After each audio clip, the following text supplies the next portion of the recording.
Iya sih. Kalau di Islam juga kan kalau ada ilustrasi-ilustrasi Nabi juga kan nggak ada mukanya. Nggak ada. Nggak digambarkan mukanya. Kenapa nggak digambarkan mukanya? Kenapa? Kenapa Nabi Muhammad SAW sampai sekarang nggak ada lukisannya? Iya. Kenapa? Supaya nggak disembah sama orang. Karena kalau ada lukisannya, ada patungnya, lama-lama orang pasti nyembah. Bisa dibikinin patungnya gitu. Iya, logis sih, bener. Betul kan? Bener. Itu pesan daripada Nabi, jangan sampai digambar. Kalau udah digambar pasti nanti jadi sembah. Nabi Muhammad SAW juga pesan, jangan sampai kalian memperlakukan aku lebih dari orang lain atau orang lebih dari istilahnya orang-orang zaman dulu gitu. Yang akhirnya karena mungkin kemampuan dia dan segala macam mempunyai kelebihan di atas manusia yang lain, akhirnya dituhankan. Selamat datang di channel video saya. Dalam cuplikan video tadi, kita bersama-sama telah menyaksikan penjelasan dari Ko Dondi mengenai alasan kenapa wajah Nabi Muhammad tidak boleh digambar. Ya, maka sampai saat ini, seperti kata Ko Dondi, wajah Muhammad itu tidak pernah dilukis. Ya, Ko Dondi dia berargumentasi alasannya itu supaya tidak disembah, ya. Dan lucunya ya, cewek yang ngobrol bersama beliau itu mengatakan logis, yaitu ya. Saya sangat prihatin ya. Kenapa masih ada orang maunya dibodoh-bodohi, ya itu. Karena kalau kita mau kritis, ya, kita dapat bertanya, ya, apakah ada kaitan antara gambar dan disembah? Itu. Apakah ada korelasi langsung? Apakah memang benar bahwa setiap sesuatu yang digambar itu punya kecenderungan akan disembah? Jawabannya tidaklah ada. Ya, jadi tidak selalu ada kaitan antara gambar dan disembah. Kita ambil contoh, ya.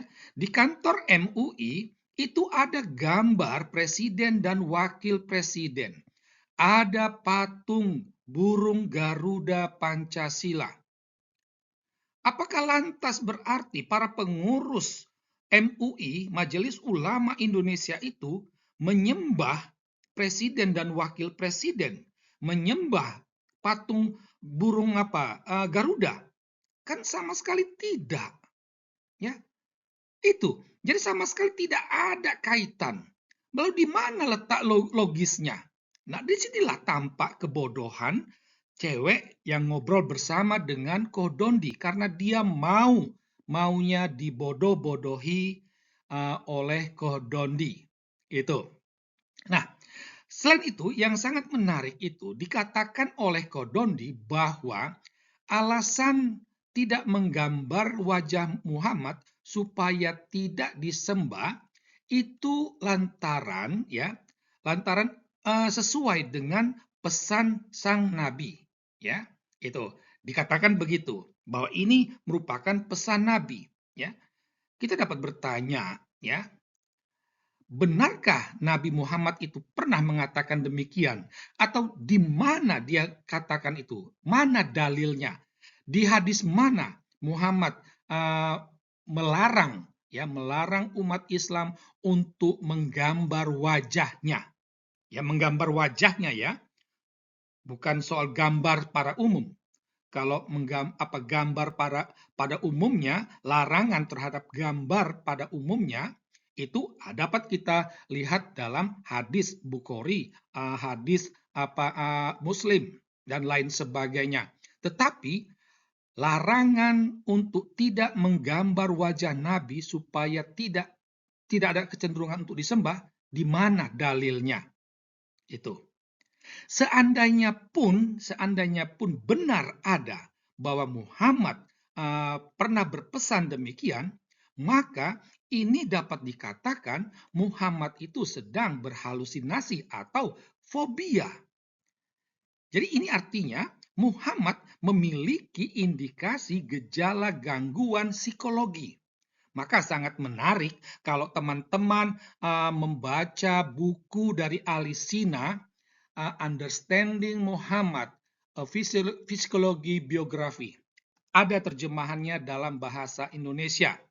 Kalau Anda mau mendapat e-book ini, ya, e-book ini, silakan klik linknya di bawah. Saya akan bagikan linknya, gratis, tidak perlu bayar, ya. Itu. Nah, selain itu juga Kodondi menyampaikan pesan Nabi yang lainnya itu, ya. Nabi Muhammad, tapi pesan yang lain, ya, yang lain lagi. Dia mengatakan bahwa Muhammad berpesan, jangan sampai kalian memperlakukan aku lebih dari orang lain.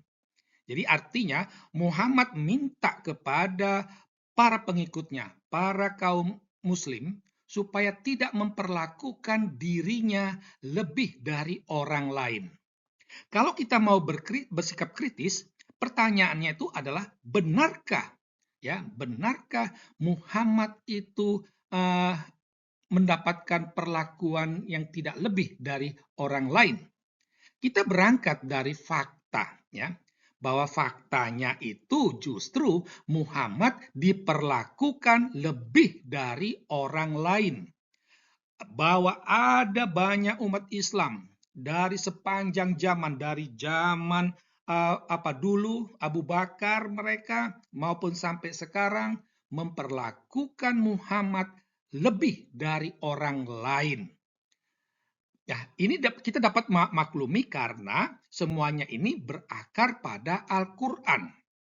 Misalnya, kita bisa baca dalam surah ke-8 ayat 1, di mana di sana Allah minta kepada para pengikutnya, kepada kaum Islam, supaya taat kepada Allah dan kepada Rasul-Nya. Rasul-Nya ini yang dimaksud ini adalah Muhammad. Jadi, Allah minta supaya umat Islam taat kepada Allah dan Rasul-Nya Muhammad.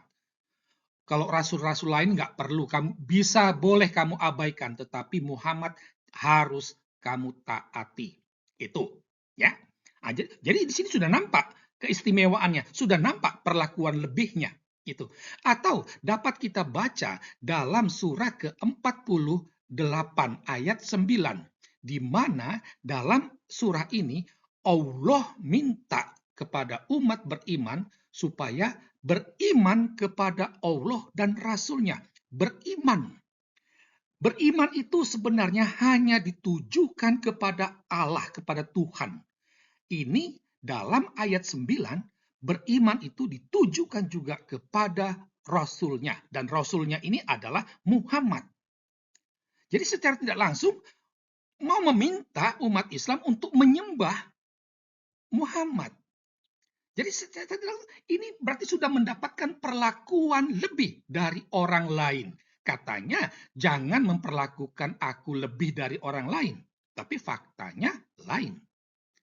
Dan bagaimana kalau seandainya umat tidak beriman kepada Muhammad? Ya. Nah, dalam ayat ke-13 di sana jelas-jelas dikatakan orang yang tidak beriman kepada Allah dan kepada Muhammad, orang itu akan masuk neraka. Anda boleh tidak beriman kepada Isa Al-Masih. Anda boleh tidak beriman kepada nabi-nabi lain, rasul-rasul lain. Anda tidak masalah. Tapi kalau Anda tidak beriman kepada Muhammad, neraka tempat Anda. Bukankah ini Muhammad sudah mendapatkan perlakuan lain? Pikirkan aja sendiri. Selain itu juga dapat kita baca dalam surah Al-Maidah ayat 33, di mana di sini dikatakan, ya, orang yang memerangi Allah dan Rasul-Nya itu, ya, hukumannya itu adalah dibunuh, ya, dibunuh, bro. Dan ini berarti sudah dapat memerangi itu artinya menghina. Ya, jadi orang yang menghina Allah, orang yang menghina Muhammad, hukumannya itu adalah dibunuh. Bukankah ini sudah berarti sudah mendapatkan perlakuan istimewa, sudah mendapatkan perlakuan lebih dari orang lain? Ya, dan ini sudah terjadi sejak zaman dulu. Orang yang mengkritiki Muhammad itu dibunuh. Dan sekarang juga pasti demikian.